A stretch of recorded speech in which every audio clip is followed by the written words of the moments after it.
Admiral, congratulations on your nomination, and thank you for your years of service, and thanks to your family for their support as well. The United States holds a significant advantage over China in submarine warfare. It's well known that attack submarines are expected to play a critical role in any fight in the Pacific.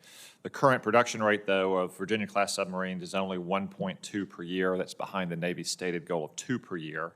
The AUKUS agreement to provide Virginia-class submarines to Australia will add to that burden. Have you seen evidence that the Virginia-class production rate will increase from 1.2 boats per year? Thank you, Senator Cotton. Thank you for your time the other day. As I said in our call, undersea advantage is critical, especially in the Indo-Pacific. And as the Vice Chief, I was very focused on both our maintenance of our submarines, especially our attack submarines, getting them in and out of the shipyards on time, and working with industry to help them increase their production of our submarines. So yes, we are only at 1.2. We need to get up to about 2.2 for AUKUS.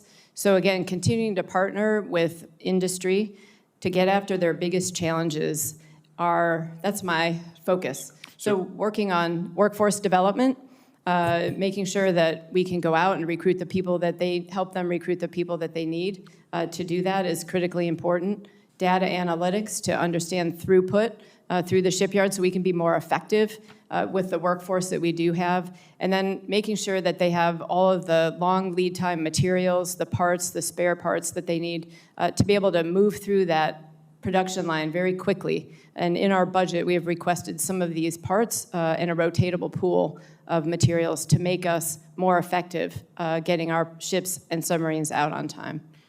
Given those steps, when does the Navy project that it will be able to go from 1.2 per year to 2.2 per year? Well, I'll have to get with industry to talk with them about what their projection is. Again, industry has a huge role in this, in their modernization of their own industrial capacity. I'm grateful to the Congress for appropriating funds for us to be able to invest in that submarine industrial base, and we'll continue to work with industry to get those projections. Okay, since you mentioned that, the Navy will invest $2.3 billion between fiscal year 23 and fiscal year 27 to bolster the new construction industrial base for submarines. It sounds like a lot, $2.3 billion, but it's less than 3% of the $81 billion total set aside for submarines. Do you think 3% is enough for this kind of generational investment in our biggest advantage against China? I think we need to continue, as you said, this is a big investment in our industrial base.